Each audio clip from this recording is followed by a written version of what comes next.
Hello and welcome to Annie's Short Stories. I hope you enjoy this story.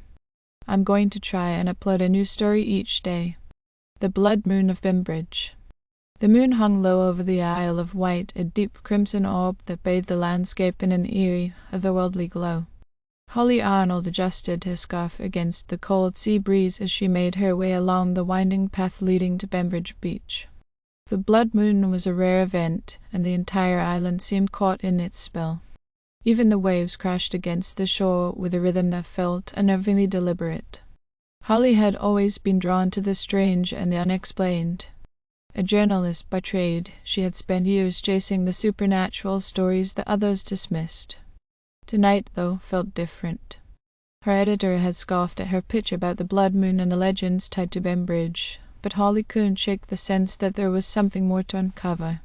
The locals whispered of an ancient evil tied to the beach, a creature said to awaken only under the blood moon's light.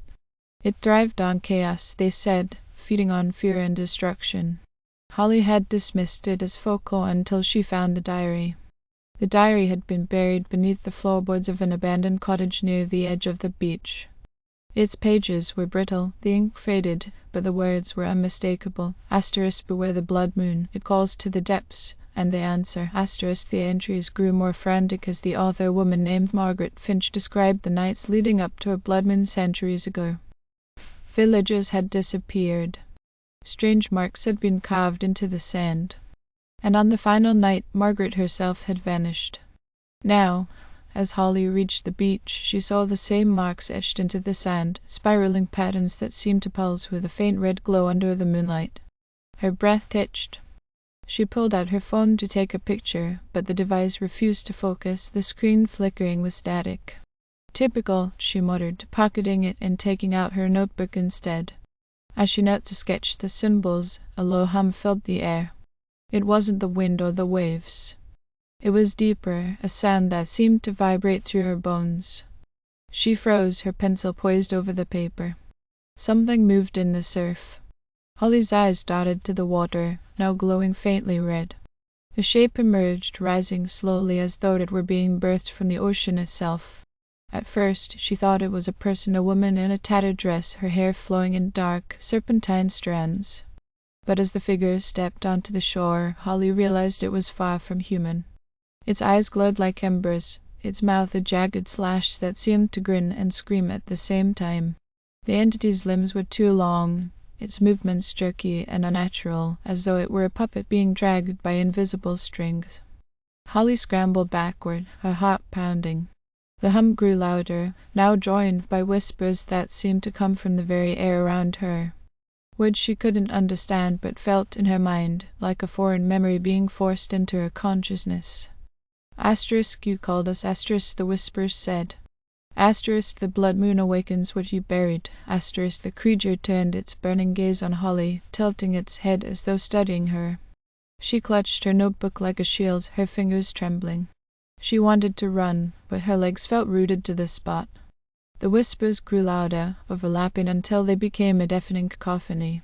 Then, just as suddenly as it had started, the noise stopped.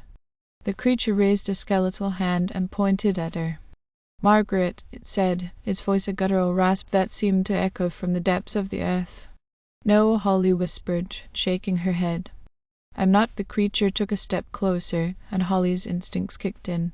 She turned and ran, her boots sinking into the soft sand. Behind her, the whispers began again, and the hum returned, louder and more insistent.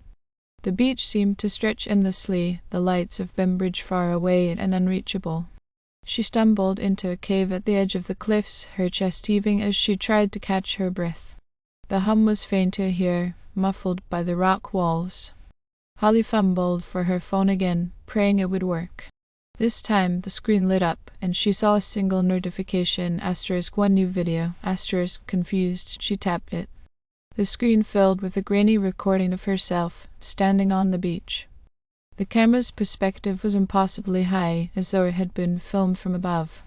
In the video, she was tracing the marks in the sand, her face expressionless.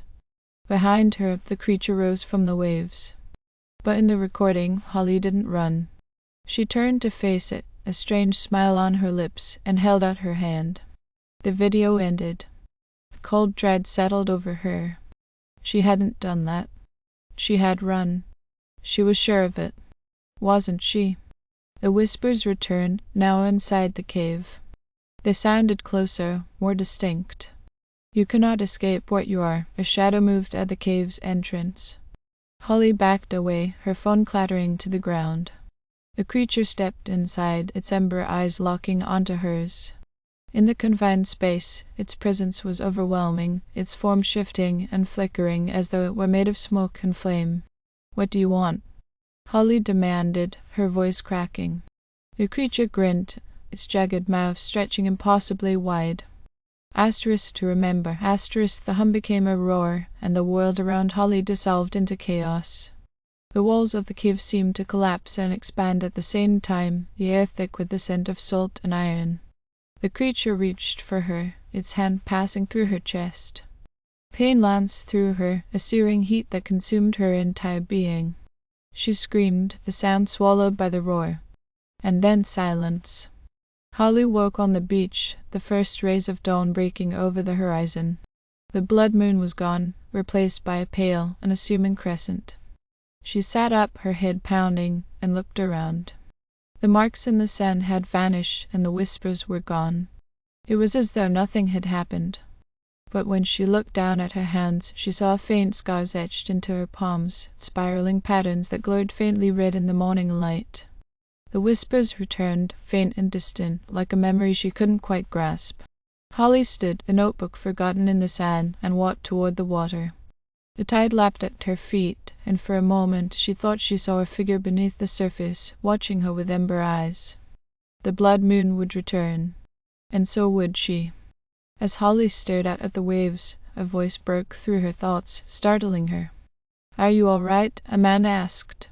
He wore a fisherman's coat and held a weathered lantern that flickered faintly in the breeze.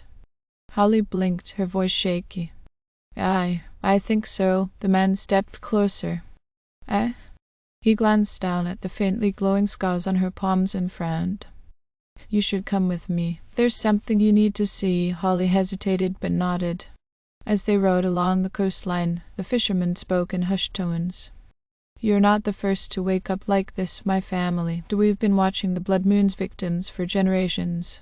Holly echoed, clutching the edges of the boat. He nodded grimly. "There's an old chapel on the cliff. Those marks on your hands, they are calling. You're part of something ancient now. You need to understand it, or it'll consume you." Looming above them was a crumbling stone chapel, its windows shattered and its doors ajar. Holly stepped onto the rocky shore, her heart pounding as she approached the building. Inside, the air was heavy, thick with an unseen presence. On the altar, a mirror lay shattered, its fragments arranged in the same spiraling patterns etched into her palms. As Holly reached out, the whispers returned, louder than ever. "Thank you for listening. I hope you enjoyed this story. Please don't forget to like, and even better, like and subscribe.